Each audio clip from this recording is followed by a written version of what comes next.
आपका स्वागत है एक और नई वीडियो में। और आज हम डिस्कस करेंगे उन प्रश्नों को जो आपसे पूछे गए हैं एचआरटीसी कंडक्टर एग्जामिनेशन 2023 में।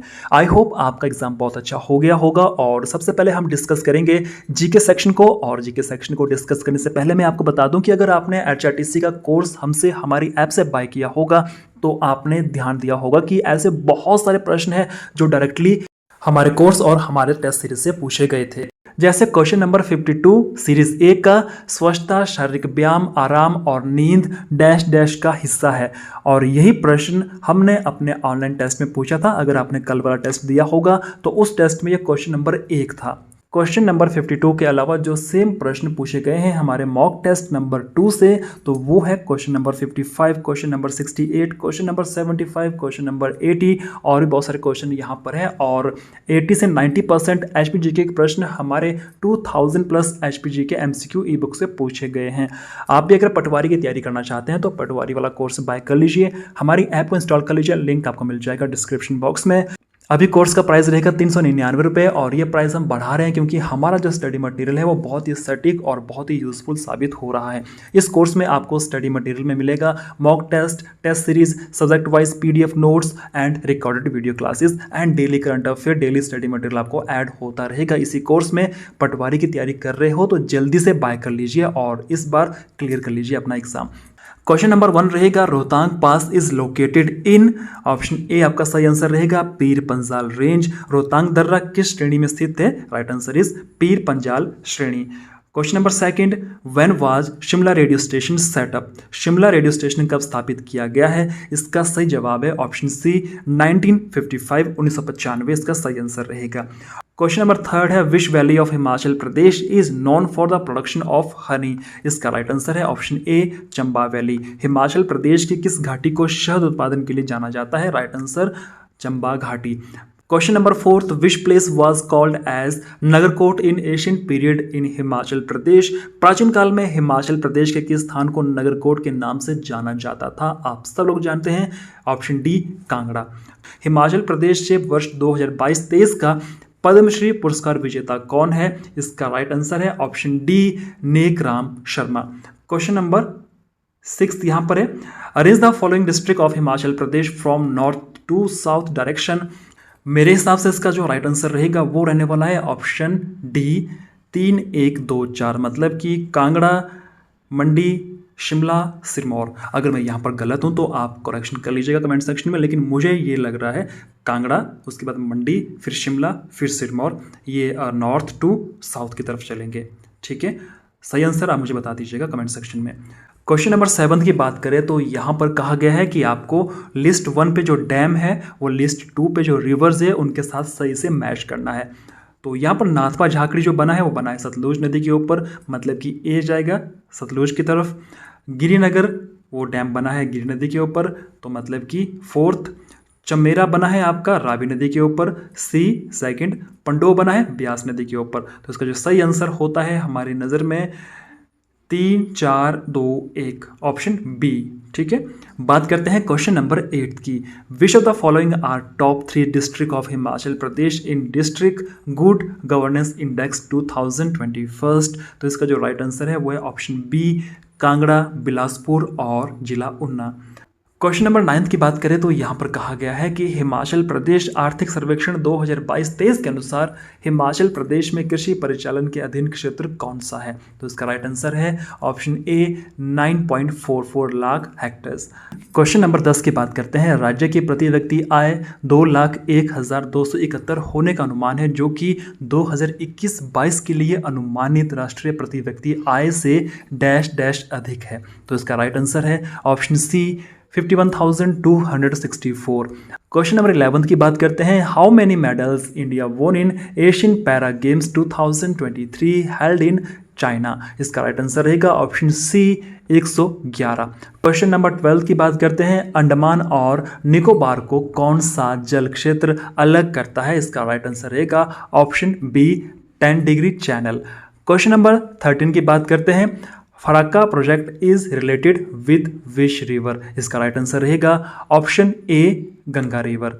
क्वेश्चन नंबर 14 की बात करें तो यहाँ पर कहा गया है कि भारत की निम्नलिखित नदियों को उत्तर से दक्षिण दिशा में व्यवस्थित कीजिए। तो देखिए, सबसे उत्तर की बात करें तो हमारे राज्य हिमाचल में ब्यास नदी बहती है, तो नंबर 1 पे ब्यास रहेगी। आपने देखना है ऑप्शन में कि नंबर 1 कहाँ कहाँ पर है। तो हमारा ऑप्शन में नंबर 1 ए और डी है, बाकी आप सी और बी को काट दीजिए, ठीक है। उसके बाद लूनी नदी आती है, मतलब कि ऑप्शन 3। तो यहाँ पर क्या हो गया, 1 3 2 4, सबसे लास्ट पे कावेरी आती है, ठीक है। तो हमारा राइट आंसर रहेगा ऑप्शन ए 1 3 2 4, मतलब ब्यास, लूनी, कृष्णा एंड कावेरी।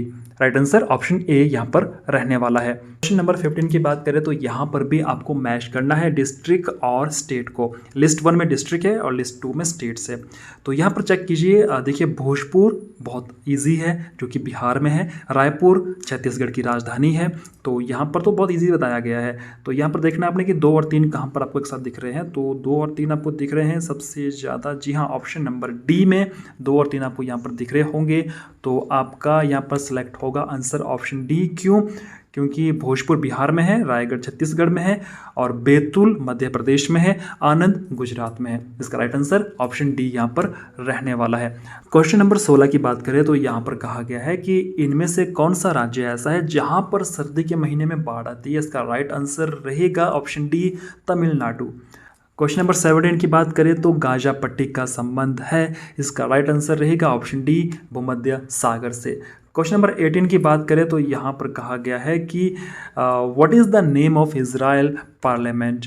तो इसका जो राइट आंसर है वो है ऑप्शन डी, केनेसेट, ठीक है। क्वेश्चन नंबर 19 की बात करते हैं तो यहाँ पर कहा गया है कि what is the old name of Taiwan. इसका राइट आंसर रहेगा option C, Formosa. Question number 20 की बात करें तो यहाँ पर कहा गया है कि निम्नलिखित में से कौन सी वस्तु गतिशील अवस्था में है। तो इसका जो राइट आंसर रहेगा वो रहेगा ऑप्शन बी, घड़ी। एक और क्वेश्चन यहाँ पर है जो कि जीके सेक्शन से है, वो है प्रश्न नंबर 42। भारतीय संविधान के किस अनुच्छेद में हिंदी को भारत संघ की राजभाषा स्वीकार किया गया है। इसका राइट आंसर रहेगा ऑप्शन सी। अब हम डिस्कस करेंगे यहाँ पर फर्स्ट एड सेक्शन से पूछे गए प्रश्नों को।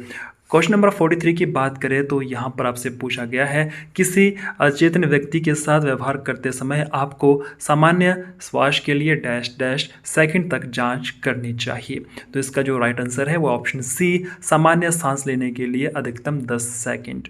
क्वेश्चन नंबर 44 की बात करें तो यहाँ पर कहा गया है CPR के प्रत्येक चक्र के लिए आपको कितने संकुचन और सांसें लेनी चाहिए।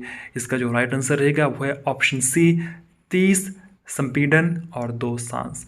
क्वेश्चन नंबर 45 की बात करते हैं। यहाँ पर कहा गया है प्रारंभिक सर्वेक्षण का सही क्रम क्या है। तो इसका जो राइट आंसर रहेगा वो है option A, damage response, airway and breathing. तो यहाँ पर जो फर्स्ट एड सेक्शन के प्रश्न पूछे गए हैं ऑलमोस्ट वो सारे प्रश्न हैं जो हमने आपको प्रोवाइड करवाए थे आपके मॉक टेस्ट में। आप चाहे तो चेक कर सकते हैं या आप PDF भी चेक कर सकते हैं। क्वेश्चन नंबर 46 की बात करते हैं। यहाँ पर what is not a sign of shock, ये प्रश्न भी हमने आपसे पूछा था। इसका राइट आंसर रहेगा option D, wide eyes and open mouth, मतलब कि चौड़ी आंखें और खुला मुंह। क्वेश्चन नंबर 47 की बात करें तो यहाँ पर कहा गया है 3rd डिग्री बर्न के लक्षण क्या है। तो इसका जो राइट आंसर है वो है ऑप्शन ए, जली हुई त्वचा, कोई दर्द नहीं। क्वेश्चन नंबर 48 की बात करें तो यहाँ पर आपसे पूछा गया है कि हाइपोथर्मिया के लक्षण क्या है। इसका राइट आंसर है ऑप्शन सी, ठंडा, थका हुआ, कम कंपी वाला और असामान्य व्यवहार करने वाला। गंभीर ब्लीडिंग के लिए आपको सबसे पहले क्या करना चाहिए। इसका राइट आंसर रहेगा ऑप्शन बी, साफ कपड़े या हाथ से सीधा दबाव डालें। अब बात करते हैं क्वेश्चन नंबर 50 की। हेमलिच प्रक्रिया का मुख्य उद्देश्य है।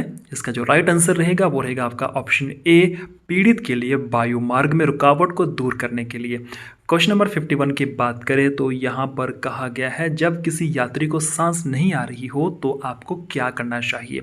इसका राइट आंसर रहेगा ऑप्शन ए, तुरंत CPR शुरू कर दीजिए। अब बात करते हैं क्वेश्चन नंबर 52 की। ये वही प्रश्न है जो हमने पिछले कल आपको मॉक टेस्ट दिया था, उसका क्वेश्चन नंबर 1 था। स्वच्छता, शारीरिक व्यायाम, आराम और नींद डैश डैश का हिस्सा है। इसका राइट आंसर रहेगा ऑप्शन सी, व्यक्तिगत स्वच्छता या पर्सनल हाइजीन। क्वेश्चन नंबर 53 की बात करें तो यहाँ पर आपसे पूछा गया है कि अर्बुद विज्ञान किसका अध्ययन करता है। तो इसका राइट आंसर है ऑप्शन बी, ट्यूमर का या रसौली का।